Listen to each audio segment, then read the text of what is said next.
For years, no one in Seattle knew who killed this rock singer. The evidence sat waiting in a freezer until a computer identified a suspect 3,000 miles away.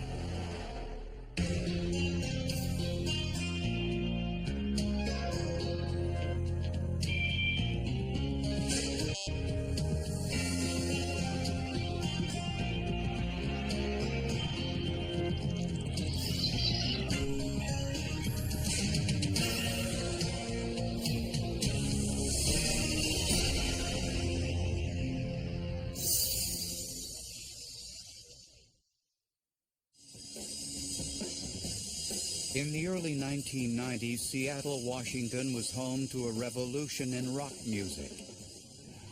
Some people called it grunge. Others called it sub-pop. It was hard, it was edgy, and it drew thousands of people to the area.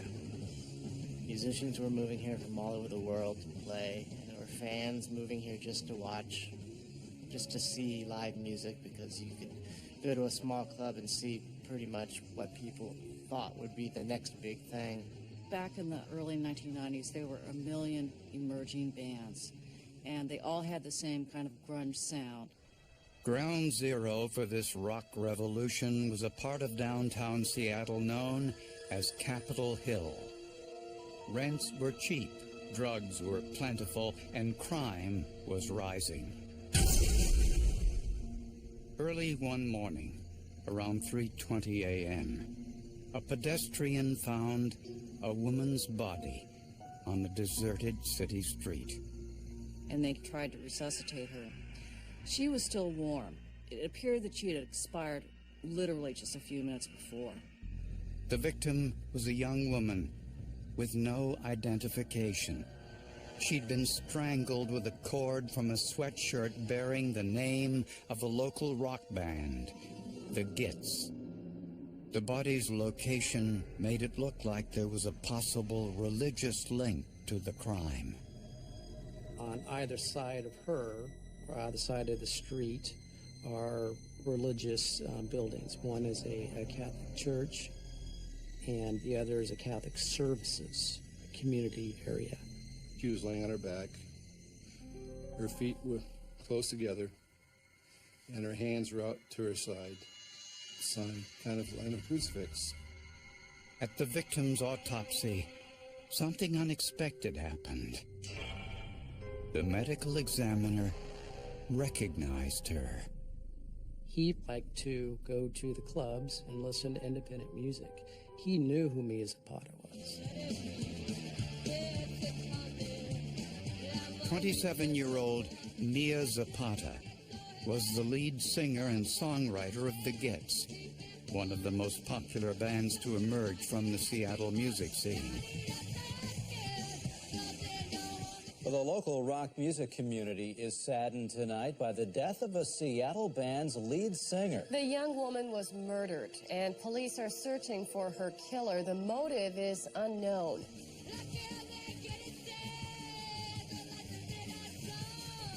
We had been on tour on the West Coast.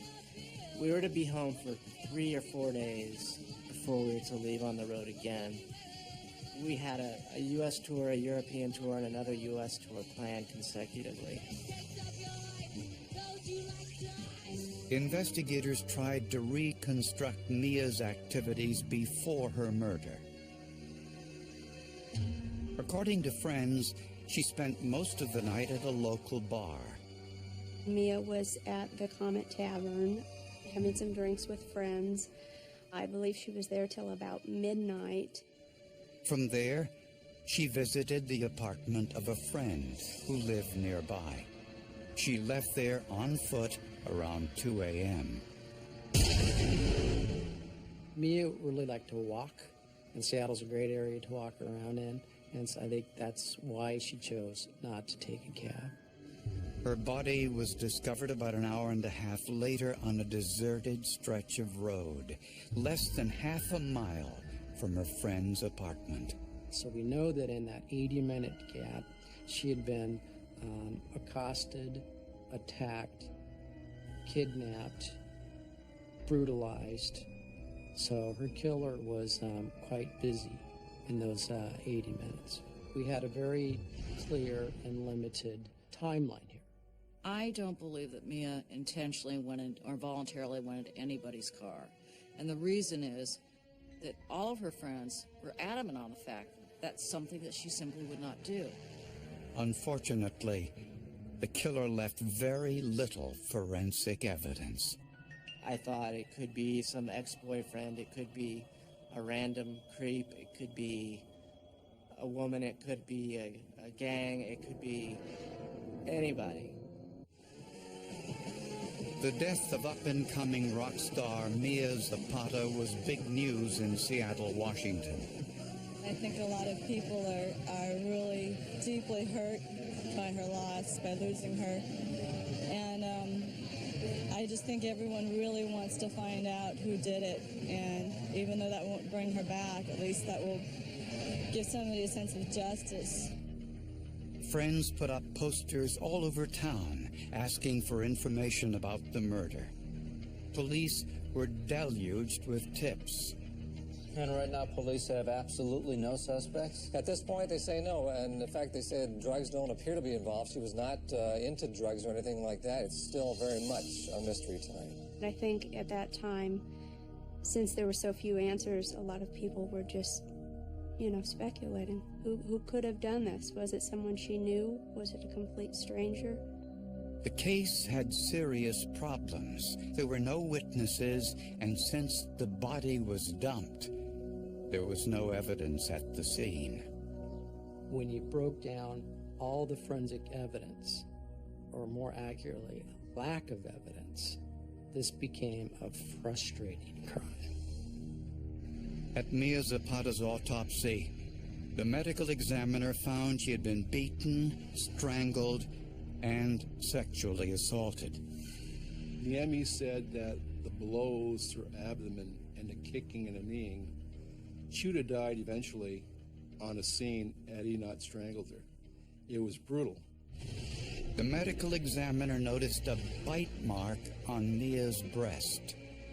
He swabbed the area and sent it to the forensic lab, hoping the killer left his saliva, a possible source of DNA.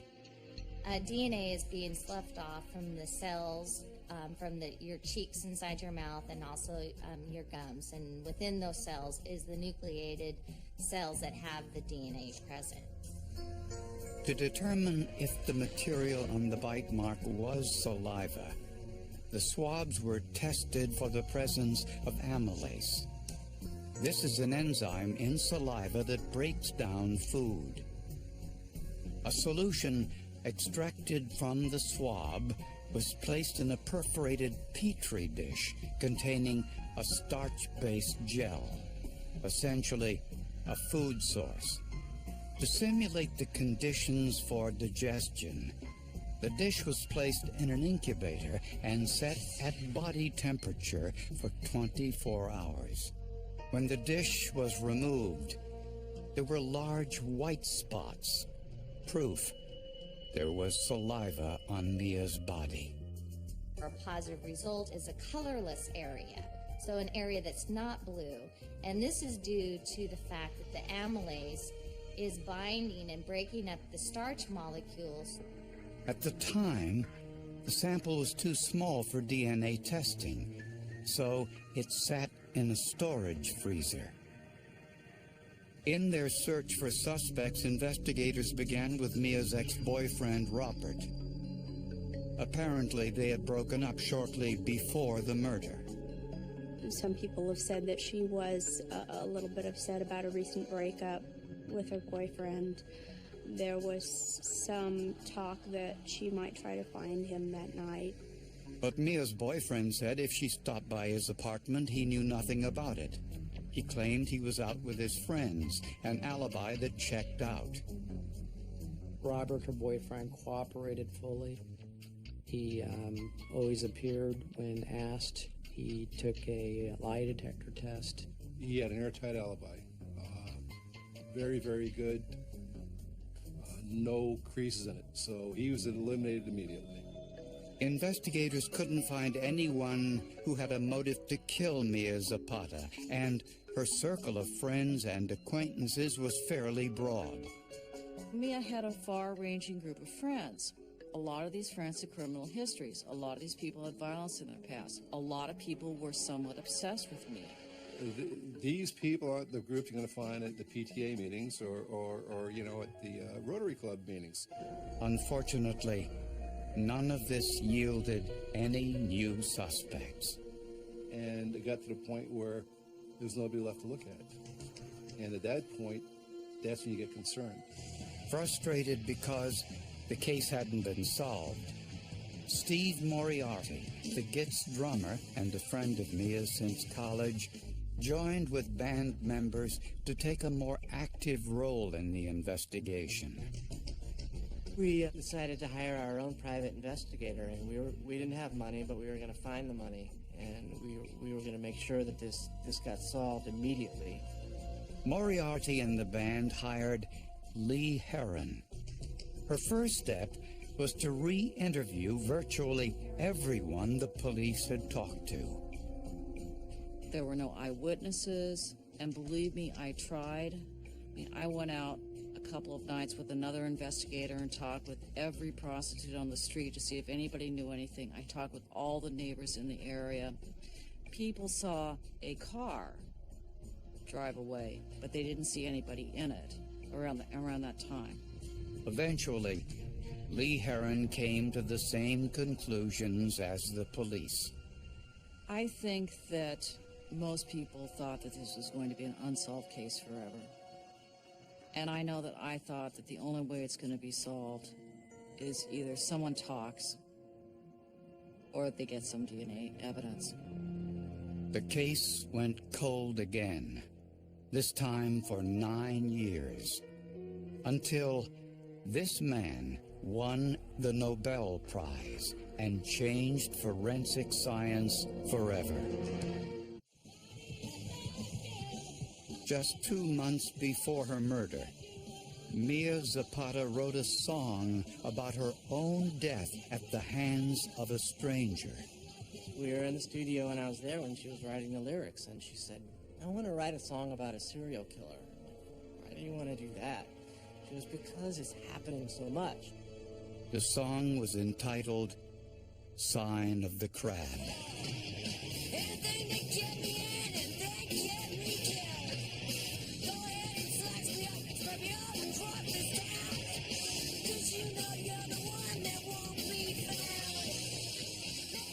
The words were eerily similar to how Mia was killed.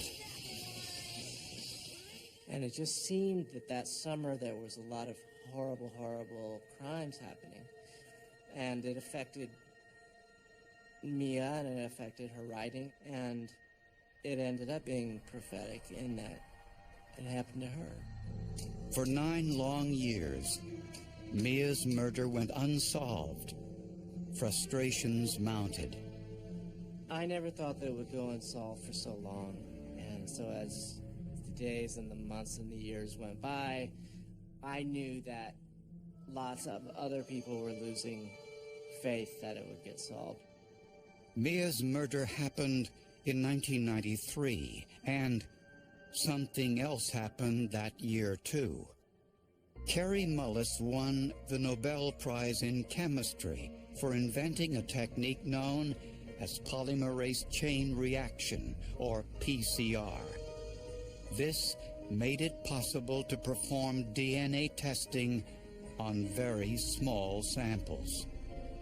Well, with PCR, what you have is this chemical photocopier. So we were able to amplify that small piece of DNA up into large enough pieces that we can actually detect.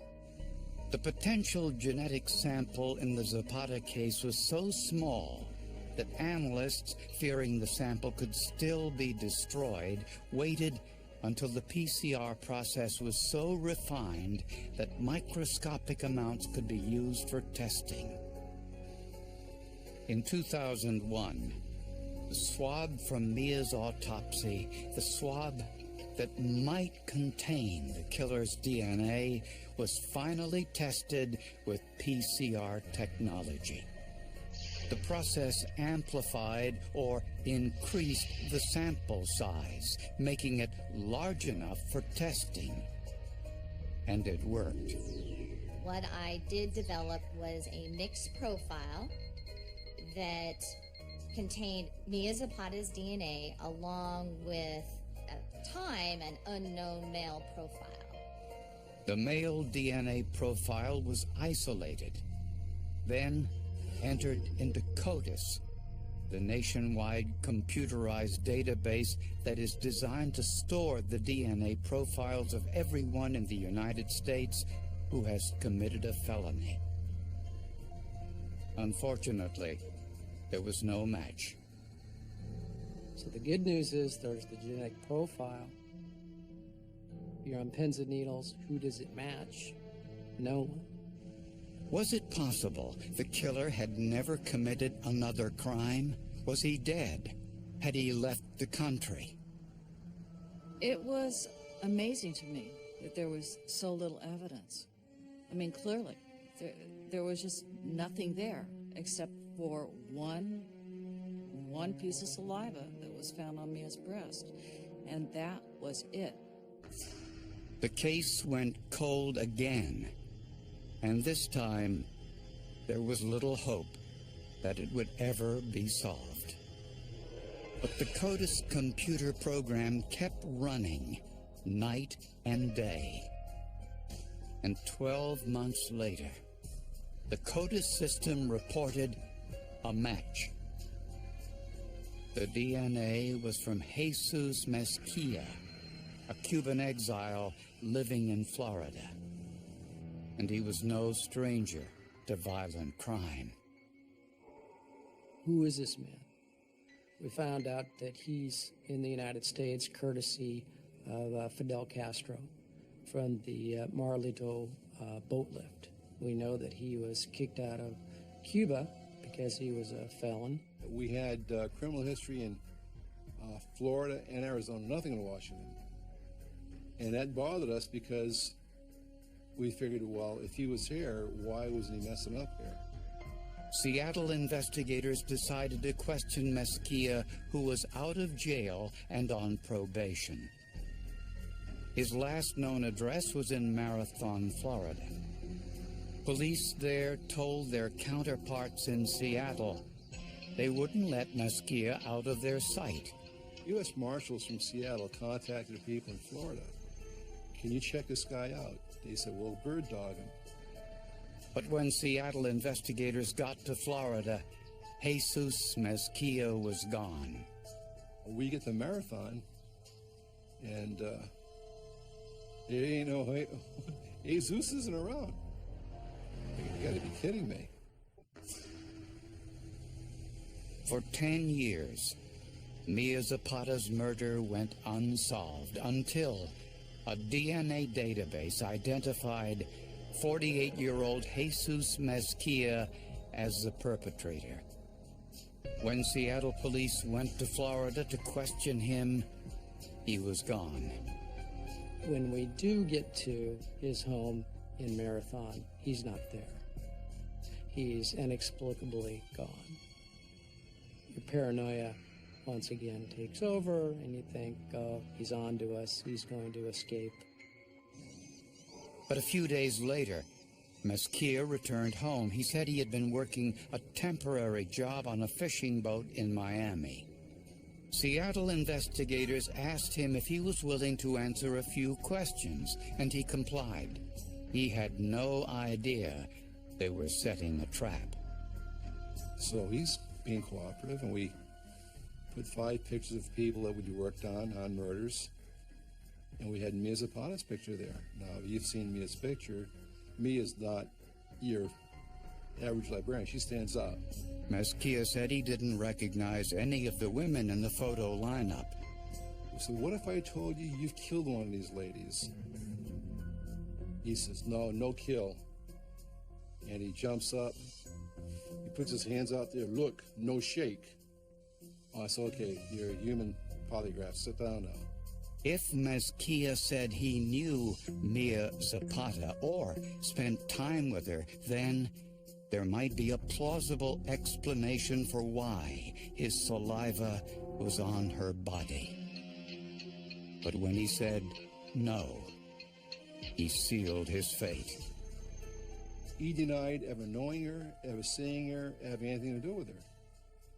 And his saliva is on her breasts. I think the man's got a problem. A fresh sample of Mezquia's DNA was compared to the sample from Mia Zapata's autopsy. Again, there was a match. And that was the smoking gun that we were able to solve this case with, was that saliva. Had he not done this, we'd have nothing. A decade after Mia Zapata's death, the killer was finally charged. It really hasn't sunk in yet, so I'm still in a sort of state of shock about it. I just hope that this is real. Investigators learned that Jesus Mezquia once lived in Seattle, just 3 blocks from where he left Mia's body. When Mezquia was arrested for Mia's murder, one Seattle resident called police to say she recognized his picture in the newspaper as a man who had once exposed himself to her. I mean, the defense was screwed at that point. We've now got somebody who can testify, a live person who can testify to what a sick puppy he is. Prosecutors believe Jesus Mezquia was out cruising the streets of Seattle when he saw Mia Zapata walking home shortly after 2 a.m. According to friends, Mia had been drinking. Since she was wearing a Walkman headset listening to music, she most likely never heard Mezquia's car approach. Prosecutors think he abducted her, then took her to a deserted location.